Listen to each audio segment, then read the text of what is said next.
Good morning, welcome to news cafe. నేను Gracie. వివిధ వార్తాపత్రికల్లో వచ్చిన ప్రధాన అంశాలను అయితే ఇప్పుడు చూద్దాం. ఇక ముందుగా ఈనాడు తెలంగాణ ఎడిషన్ చూసినట్లయితే 42% బీసీ రిజర్వేషన్లు సాధిస్తాం, అందుకోసం భాజపా మెడలు వంచుతాం. బీసీల్లో ముస్లింలను కలిపి రిజర్వేషన్లు కల్పించడంపై ఆ పార్టీది తొండి వాదన. గుజరాత్, ఉత్తరప్రదేశ్, మహారాష్ట్రల్లోనూ ముస్లింలకు రిజర్వేషన్లు. ఆ విషయం అమిత్ షా కూడా చెప్పారు. అది తప్పైతే పార్టీ నుంచి ఆయన్ను బహిష్కరించండి, ఉపరాష్ట్రపతిగా దత్తాత్రేయకు అవకాశం ఇవ్వాలి. ఢిల్లీలో సీఎం రేవంత్ రెడ్డి.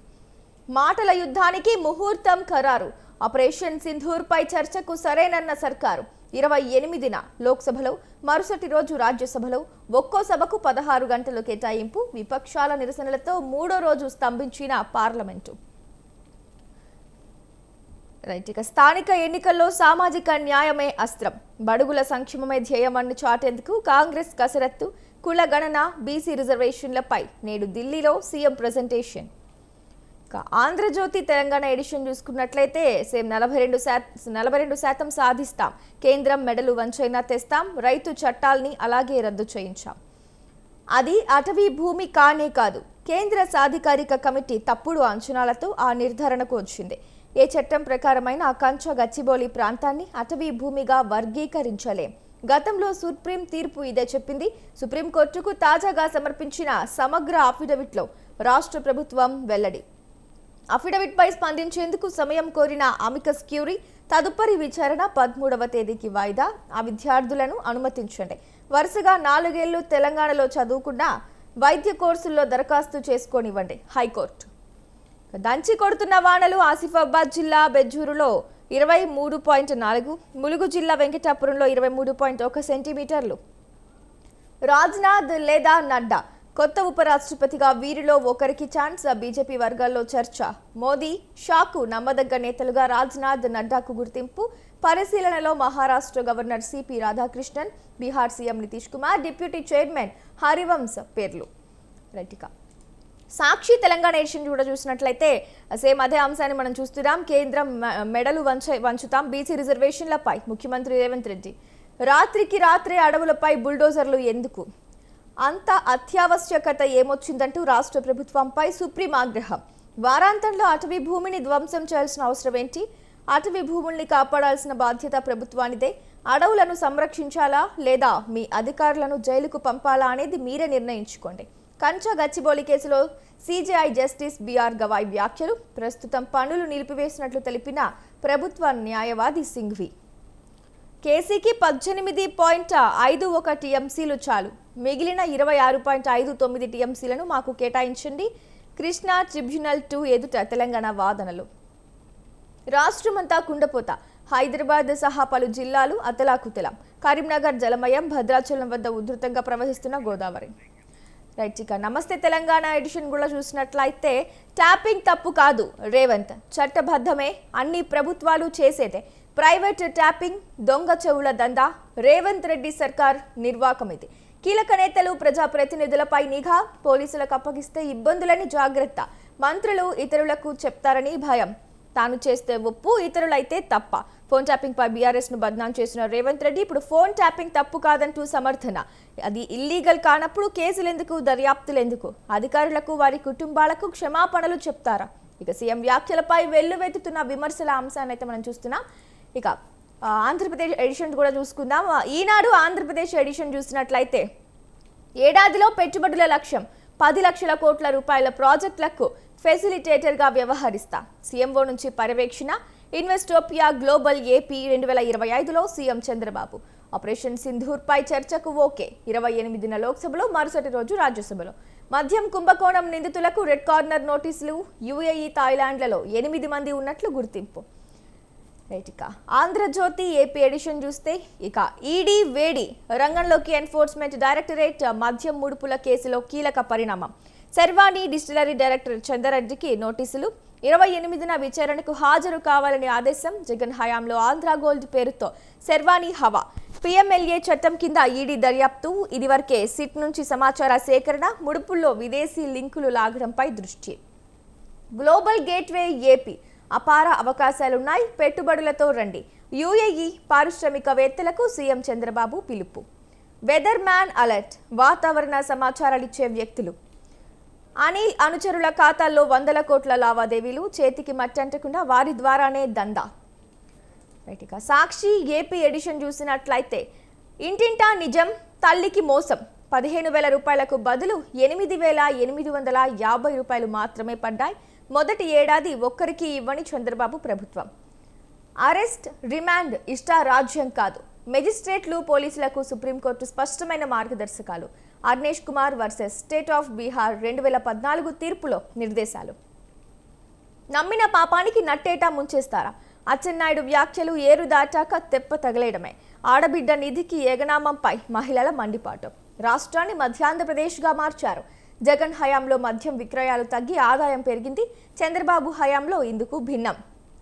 యూఏఈ నుంచి 10 లక్షల కోట్ల పెట్టుబడులే లక్ష్యం. ఎరువులు లేక ఎదురు చూపులు, రైతులను ఆదుకోవడంలో అన్నింటా విఫలమైన కూటమి ప్రభుత్వం. టీడీపీ ఎమ్మెల్యేల దౌర్జన్యం, ఎమ్మెల్సీ తుమాటిపై దాడికి యత్నం.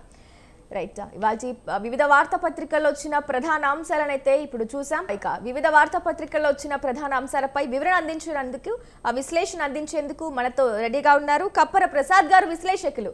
నమస్తే అండి ప్రసాద్ గారు, గుడ్ మార్నింగ్. నమస్కారం అమ్మా, గుడ్ మార్నింగ్. రైట్ అండి, మనం మొదటిగా చూసుకున్నట్లయితే ప్రధాన అంశమైన ట్యాపింగ్ తప్పు కాదు అని ఏదైతే సీఎం రేవంత్ రెడ్డి చేసిన వ్యాఖ్యలు ఉన్నాయో దాన్ని బీఆర్ఎస్ తప్పుపట్టడం కూడా చూస్తున్నాం. ఏదైతే చట్టబద్ధమే, అన్ని ప్రభుత్వాలు చేసేదే ఈ ఫోన్ ట్యాపింగ్. అంటే తాను చేస్తే ఒప్పు, ఇతరులు చేస్తే తప్పు అన్న రీతిలో ఈ వ్యాఖ్యలు ఉన్నాయి అని చెప్తున్నారు. మరి ఈ అంశాన్ని ఎలా చూడొచ్చు అంటారు? ఫోన్ ట్యాపింగ్ అనేది నేరమే, దీన్ని చేయకూడదు అని చెప్పి గత ప్రభుత్వాలు చెప్పినాయి. గతంలో దీనిపైన కేసులు అయినాయి. ఆ కేసుల విచారణనే జరుగుతూ ఉన్నాయి. మరి ముఖ్యమంత్రి గారు ఆకస్మికంగా ఈ నిర్ణయం తీసుకోవడం, ఫోన్ ట్యాపింగ్ తప్పు కాదు అనడం చూస్తే మరి ఆ కేసులన్నింటినీ ఈయన ఎత్తేయాలి. ఇప్పుడు బీఆర్ఎస్ మీద పెట్టినటువంటి కేసులు ఏవైతే ఉన్నాయో వాటి అన్నింటినీ రేవంత్ రెడ్డి గారు ఎత్తేయాలి. మరి ఆ కేసులు ఎత్తేసి మిగతా వాళ్ళందరికీ క్షమాపణలు చెప్పాలి. తప్పు కాదా, మీరు చేసింది కరెక్టే అని చెప్పి నేను చెప్పాలి. ఫోన్ ట్యాపింగ్ విషయానికి వచ్చినప్పుడు ఇది అనుమతులు తీసుకోవాలంటే ఫోన్ ట్యాపింగ్ విషయంలో ప్రభుత్వము ఎవరైనా నేరస్తులపైన, ఉగ్రవాదులపైన, ఈ రాష్ట్రంలో విధ్వంసకర కార్యక్రమాలు నిర్వహించేందుకు ఇతరులతోటి మాట్లాడుతున్నారా, వాళ్ళు ఏం చేస్తున్నారు అనేటువంటి విషయాల్ని కనుగొనడానికి అప్పుడప్పుడు ఫోన్ ట్యాపింగ్లు చేస్తారు.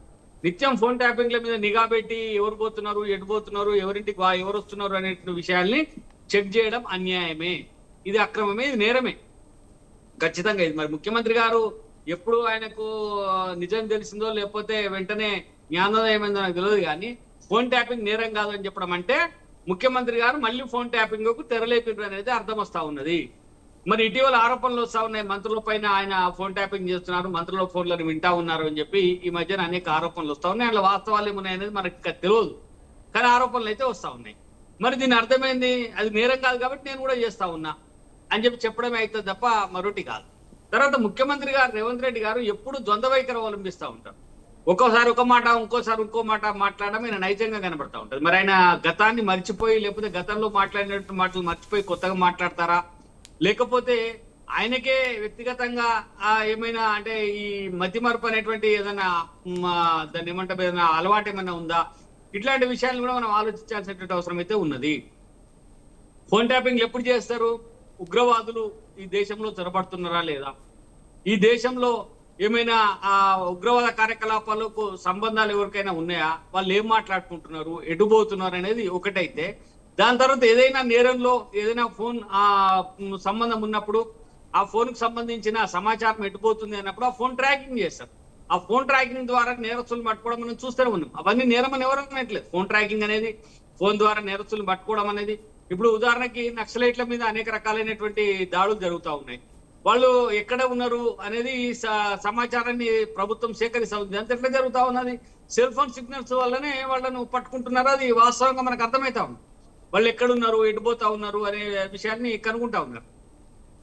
ఇవన్నీ జరుగుతున్నప్పుడు అది నేరం కాదు ఆయన చెప్పిండొచ్చు, కానీ వ్యక్తిగతమైనటువంటి సమాచార సేకరణ, నిఘా, అనవసరంగా అధికారుల పైన కానీ లేకపోతే ప్రజాప్రతినిధుల పైన కానీ నిఘా ఉంచడం, ఇవన్నీ కూడా నేరం కిందికి వస్తాయని గతంలో కేంద్ర ప్రభుత్వం కూడా స్పష్టం చేసింది. ఇంతకు ముందు రేవంత్ రెడ్డి గారు పెట్టినటువంటి రేవంత్ రెడ్డి గారి మీద ఓటుకు నోటు కేసు ఒకటి ఉంది. ఈయన ఒక ఎమ్మెల్సీకి తీసుకుపోయి డబ్బులు ఇచ్చే, ఎమ్మెల్యేకు డబ్బులు ఇస్తుండగా దొరికిండ్రు కదా.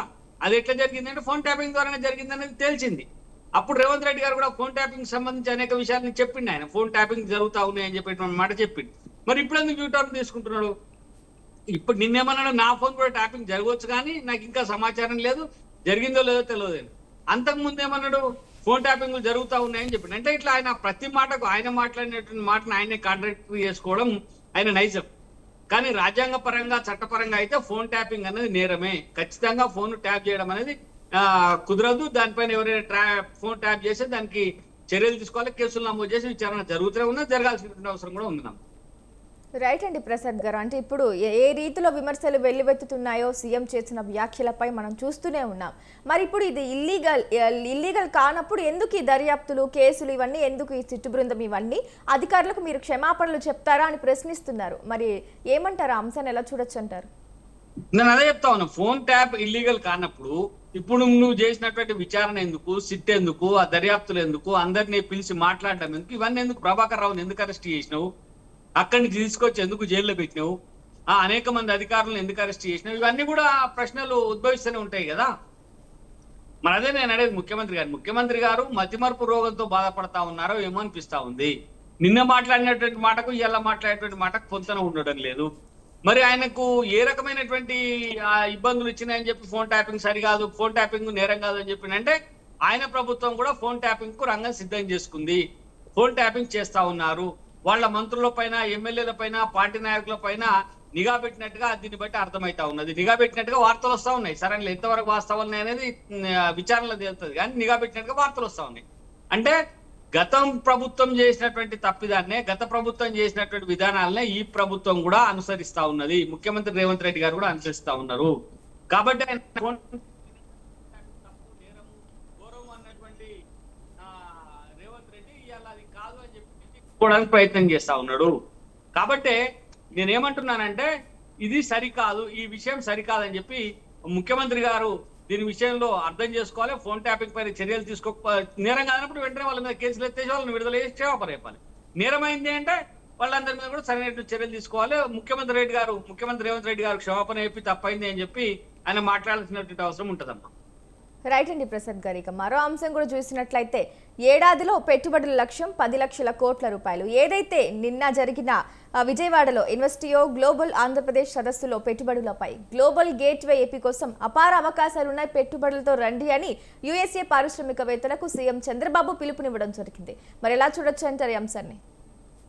అంటే ముఖ్యమంత్రి చంద్రబాబు నాయుడు గారు ఎప్పటి నుంచి మొదటి నుంచి కూడా ఆయన ఒక విజన్ తోని పనిచేస్తున్నట్టుగా మనకు అర్థమైతే, సరే ఆయన మీద అనేక రకాలైన విమర్శలు ఉన్నాయి. ప్రైవేట్ పెట్టుబడులను ఆహ్వానిస్తా ఉన్నాడు, లేకపోతే తమ అస్మదీలకు కట్టబెడతాడు, ఇట్లాంటి రకరకాల విమర్శలు ఉన్నప్పటికీ డెవలప్మెంట్ విషయంలో ఆయన చాలా పారదర్శకంగా ఉంటారు. వివిధ రకాల, అంటే రాష్ట్రాన్ని ఏ రకంగా అభివృద్ధి చేయాలనేటువంటి విషయంలో నిరంతరం ఆయన పనిచేస్తూ ఉంటారు అనేది స్పష్టంగా అర్థమవుతా ఉంది. అయితే ఇక్కడ గ్లోబల్ పెట్టుబడులు ఆంధ్రప్రదేశ్ కు వచ్చినప్పుడే ఆయనకు ఎక్కువ ఉపయోగం ఉంటుంది. అంటే భారీ ఎత్తున పెట్టుబడులు వస్తాయి, భారీ ఎత్తున పరిశ్రమల స్థాపన జరుగుతుంది, తర్వాత ఉద్యోగాల కల్పన జరుగుతుంది. అక్కడ ఉండబడేటువంటి ఏవైతే భూములు ఉంటాయో వాటికి కూడా రేట్లు పెరిగి తద్వారా ఆర్థికంగా లబ్ధి చేకూరుతాయి. ఇది వాస్తవం. కాబట్టి గ్లోబల్ పెట్టుబడులపైనే చంద్రబాబు నాయుడు గారు దృష్టి సారిస్తా ఉన్నారు. ఆయన ఆహ్వానం ఏ రకంగా అంటే ఇలాంటి పరిశ్రమలు వస్తాయి, ఎంత పెట్టుబడులు వస్తాయి, ఎవరెవరితో మాట్లాడుతుండో అనేది కూడా ఎప్పటికప్పుడు ఆయన పారదర్శకంగా ప్రజల ముందు ఉంచుతా ఉన్నారు. అంటే ఒకటే, ఏదైనా ఈ ఆంధ్రప్రదేశ్, నవ్య ఆంధ్రప్రదేశ్ అభివృద్ధి కావడానికి పారిశ్రామికవేత్తలు రావాలి, పరిశ్రమలు పెట్టాలి, తద్వారా అక్కడ అభివృద్ధి జరిగి ప్రజలకు మేలుగా జరగాల్సినటువంటి అవసరం అయితే ఉన్నది. మనం చూసిన గతంలో ఉమ్మడి రాష్ట్రానికి ముఖ్యమంత్రిగా ఉన్నప్పుడు కూడా చంద్రబాబు నాయుడు గారు ఐటీ పరిశ్రమ మీద ఎక్కువ కాన్సన్ట్రేషన్ పెట్టారు. సరే అనేక విమర్శలను, ఐటీని ఆయన్నే తెచ్చిందా, ఆయన్నే పెట్టిందంటే ఆయన తేకపోవచ్చు, కానీ ఐటీ అభివృద్ధి కోసం ఆయన కొంత శ్రమ చేసిండు, కొంత ముందు చూపుతోటి వ్యవహరించడానికి మాత్రం మా దాంట్లో ఏమాత్రం సందేహం లేదు. అట్లనే ఇప్పుడు ఆంధ్రప్రదేశ్ కూడా మరింత అభివృద్ధి చెందడం కోసం, అక్కడ ఐటీ పరిశ్రమల స్థాపన కోసం, ఇతర పరిశ్రమల స్థాపన కోసం ఆయన విదేశాల పైన ఆధారపడతా ఉన్నారు. తన గతంలో ఉండబడేటువంటి సంబంధాల దృష్ట్యా, అనుభవం దృష్ట్యా, కేంద్ర ప్రభుత్వంతో ఉండేటువంటి సఖ్యత దృష్ట్యా ఇతర దేశాల నుంచి పెట్టుబడులు రావడానికి అవకాశం ఉంది. ఆ వైపున చంద్రబాబు నాయుడు కృషి చేస్తా ఉన్నారు. ఇంకా ఆయన కృషి కొనసాగిస్తారని నేను అనుకుంటా ఉన్నాను. రైట్ అండి ప్రసాద్ గారు. ఇక మరో అంశాన్ని కూడా చూసినట్లయితే ఏదైతే ఆ కంచె గచ్చిబౌలి భూముల విషయంలో వివాదం మళ్ళీ కూడా తెరపైకి వస్తూనే ఉంది. ఇక మనం తాజాగా చూసినట్లయితే సుప్రీంకోర్టుకు తాజాగా సమర్పించిన సమగ్ర అఫిడవిట్లో రాష్ట్ర ప్రభుత్వం వెల్లడించిన అంశం ఏంటంటే ఇది అటవీ భూమి కానే కాదు, ఎట్టి పరిస్థితుల్లో కూడా ఏ చట్టం ప్రకారమైనా కూడా ఈ కంచె గచ్చిబౌలి ప్రాంతంలో అటవీ భూమిగా వర్గీకరించలేమని స్పష్టం చేసింది. మరి అంశాన్ని ఎలా చూడొచ్చు అంటారు? అలాగే తదుపరి వాయిదా కూడా 13వ తేదీకి వాయిదా వేయడం జరిగింది. ఎలా చూడొచ్చు అంటారు? మరి అంటే ఒక్కటైతే వాస్తవం, చెట్టు అటవీ భూమి అయినా పట్టా భూమిలో ఉన్నా నీ ఇంట్లో ఉన్నా ఒక భారీ వృక్షం కుట్టాలంటే దానికి సంబంధించి రెవెన్యూ పర్మిషన్ అవసరం. మనమైతే మండల స్థాయిలో అయితే ఎంఆర్ఓ దగ్గర పోయి అనుమతి తీసుకోవాలి. అది భారీ స్థాయిలో ఉంటే ఇతర ఉన్నతాధికారుల అనుమతులు తీసుకోవాలి. అది అవసరం. ఎట్లయినా చెట్టు నరకకూడదు, నరికితే నేరం అనేది మన అందరికీ తెలుసు, స్పష్టంగా తెలుసు. ఎవరు కూడా ఊళ్ళో చెట్టు కొట్టినప్పుడు కంప్లైంట్ చేస్తారు, ఎంఆర్ఓకో విఏఓకో కంప్లైంట్ చేస్తారు, ఫలానా చెట్టు కొడతా ఉన్నాడు అని. ఆ చెట్టు కొట్టడం ఆపేస్తారు. కలప అక్రమ రవాణా కూడా నిషేధం. ఇవన్నీ ఉండగా ఇన్ని వందల సంఖ్యలో చెట్లని ప్రభుత్వం ఎందుకు నరికేయాల్సి వచ్చింది? సరే, అటవీ భూమి కాదా అనేది రెండో అంశం. అటవీ భూమి అయినా కాకుండా చెట్లను నరికేయడానికి అనుమతులు అవసరం. ఆ అనుమతులు ప్రభుత్వం దగ్గర ఉన్నాయా?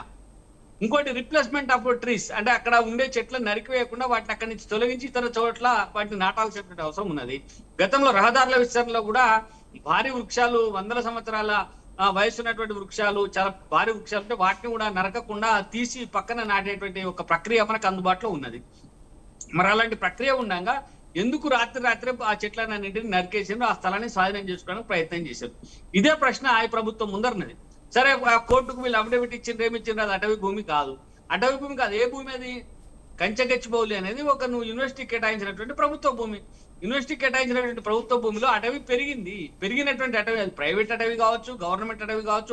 ఒక వన సంపద పెరిగిన తర్వాత, వృక్ష సంపద పెరిగిన తర్వాత దాన్ని తొలగించడం అనేది చట్టరీత్యా నేరము. అది తొలగించాలి, నీకు ఒక అత్యవసరము తొలగించాలనుకుంటే అందుకు అనుగుణంగా ఎక్కడైనా అటవీని పెంచాల్సినటువంటి అవసరం ఉంటది, లేదా అనుమతులు తీసుకోవాల్సినటువంటి అవసరం ఉంటది. ఇవన్నీ ఏవి ప్రభుత్వం తీసుకోకపోవడంతో సుప్రీంకోర్టు దీనిపైన చాలా సీరియస్ అయింది.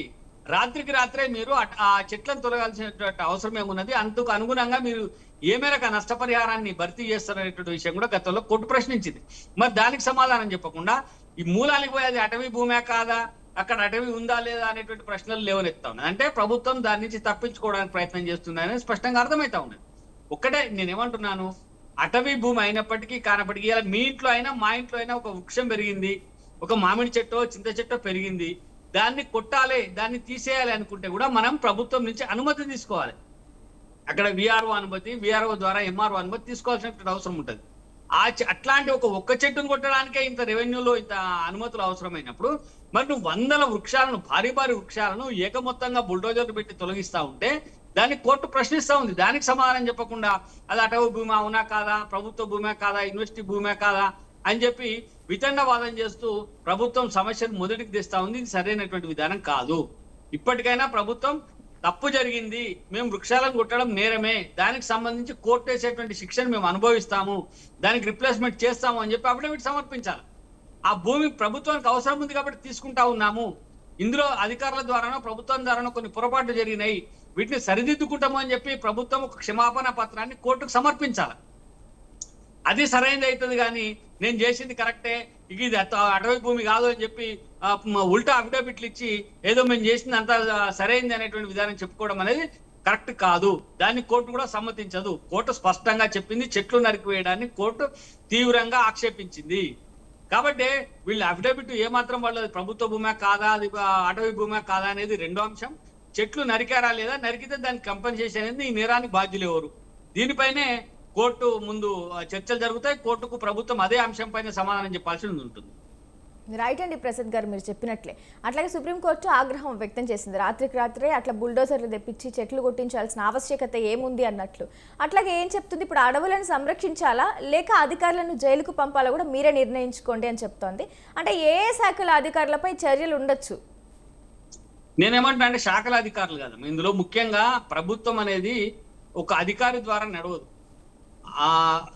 ప్రభుత్వం అనేది ముఖ్యమంత్రి ద్వారా, ప్రభుత్వంలో ఉండబడేటువంటి మంత్రివర్గ సహచర సభ్యుల ద్వారా నడుస్తుంది. ఎందుకంటే నాయకులు ఇచ్చేటువంటి లేదా ముఖ్యమంత్రి సంబంధిత మంత్రులు ఇచ్చేటువంటి ఆదేశాలను అధికారులు పాటిస్తూ ఉంటారు.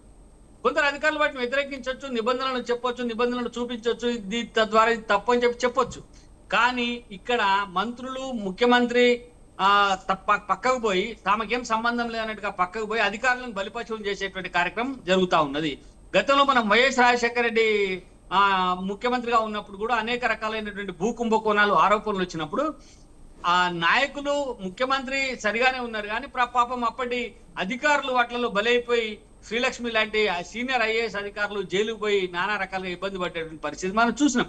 కాబట్టి సుప్రీంకోర్టు కూడా ఇక్కడ ఒక ఆలోచన చేయాలి, కోర్టు కూడా ఆలోచన చేయాలని చెప్పి నేను విజ్ఞప్తి చేస్తా ఉన్నా. అధికారులు నిమిత్త మాత్రులు, అధికారులు ప్రభుత్వంలో ఉండబడేటువంటి నాయకులు, మంత్రులు చెప్పినటువంటి పనుల్ని చేసేటువంటి యంత్రాలుగా మారిపోయినరు. కాబట్టి వాళ్ళ మీద చర్యలు తీసుకుంటూనే వాళ్లను ఆదేశించినటువంటి మంత్రుల పైన, ప్రభుత్వం పైన కూడా కోర్టు దృష్టి పెట్టాల్సినటువంటి అవసరం ఉంటది. ఇందులో వాస్తవంగా చూస్తే ముఖ్యమంత్రి నుంచి మంత్రివర్గం ఆయా మంత్రులు ఆదేశాలు ఇచ్చినటువంటి మంత్రుల వరకు అందరినీ కూడా కోర్టుకు పిలవాలి. వాళ్ళకు కూడా అధికారులకు ఏ రకమైనటువంటి శిక్షలు వేస్తారో వాళ్ళకు కూడా అదే రకమైనటువంటి శిక్షలు వేయాల్సినటువంటి అవసరం అయితే ఉంటది స్పష్టంగా. ఎందుకంటే అధికారులు ప్రభుత్వం చేసేటువంటి విధానాలకు అధికారులు బలైపోతా ఉన్నారు. ఇప్పటికైనా అధికారులు కళ్ళు తెరవాల్సినటువంటి అవసరం ఉన్నది. రాజశేఖర రెడ్డి గారి హయాంలో అప్పటి ప్రభుత్వం చేసినటువంటి తప్పిదానికి ఎంతో మంది ఐఏఎస్లు, కింది స్థాయి అధికారులు బలైపోయారు. ఇప్పుడు గతంలో కేసీఆర్ చేసినటువంటి తప్పిదానికి కూడా బలైపోయినటువంటి అధికారులు ఇప్పుడు కోర్టుల చుట్టూ, విచారణల చుట్టూ తిరుగుతా ఉన్నారు. ఇప్పుడు ముఖ్యమంత్రి రేవంత్ రెడ్డి గారి ప్రభుత్వంలో కూడా అధికారులు అదే విధమైనటువంటి ఇబ్బందులు ఎదుర్కొనేటువంటి అవకాశం ఉంది. కాబట్టి కోర్టులు కూడా కొద్దిగా దీన్ని లోతుగా పరిశీలన చేసి ఆదేశాలు ఇచ్చినటువంటి మంత్రుల పైన లేదా ముఖ్యమంత్రి పైన కూడా చర్యలు తీసుకుంటే ఈ రకమైన ఆదేశాలు ఇవ్వడం తగ్గుతుంది. లేదా అధికారుల పైన నెపం నెట్టేసి వీళ్ళు చేతులు దులుపుకొని కూర్చునేటువంటి అవకాశం ఉంటది. కాబట్టి మంత్రులతో పాటు ఆదేశాలు అమలు చేసినటువంటి అధికారులను, ఆదేశించినటువంటి మంత్రుల్ని కూడా ఇందులో ఇన్వాల్వ్ చేసి కోర్టు వాళ్ళ శిక్షను నిర్ణయించాలా, లేకపోతే వాళ్ళకి ఏ రకమైనటువంటి ఆదేశాలు ఇస్తారో ఆ రకమైన ఆదేశాలు ఇవ్వాలని చెప్పి కోరుతా ఉన్నా. ఎప్పుడైనా నాయకుల తప్పిదానికి అధికారులు బలైపోతా ఉన్నారు. సరే, అధికారులు కూడా అవినీతి పరులు ఉండొచ్చు, అధికారులు కూడా వాళ్ళ ఇష్టానుసారం వ్యవహరిస్తుండొచ్చు, కానీ నాయకులు ఇందులో తప్పించుకోకుండా చర్యలు తీసుకోవాలని చెప్పి నాకు అనిపిస్తా ఉన్నాం. రైట్ అండి ప్రసాద్ గారు, థ్యాంక్ యూ. ఇవాళ న్యూస్ కేఫ్ కార్యక్రమంలో పాల్గొని వివిధ వార్తాపత్రికల్లో వచ్చిన ప్రధాన అంశాలపై వివరణ అందించినందుకు, విశ్లేషణ అందించినందుకు ధన్యవాదాలండి కప్పర ప్రసాద్ గారు, విశ్లేషకులు. ఇది ఇవాళ న్యూస్ కేఫ్. చూస్తూనే ఉండండి స్వతంత్ర న్యూస్.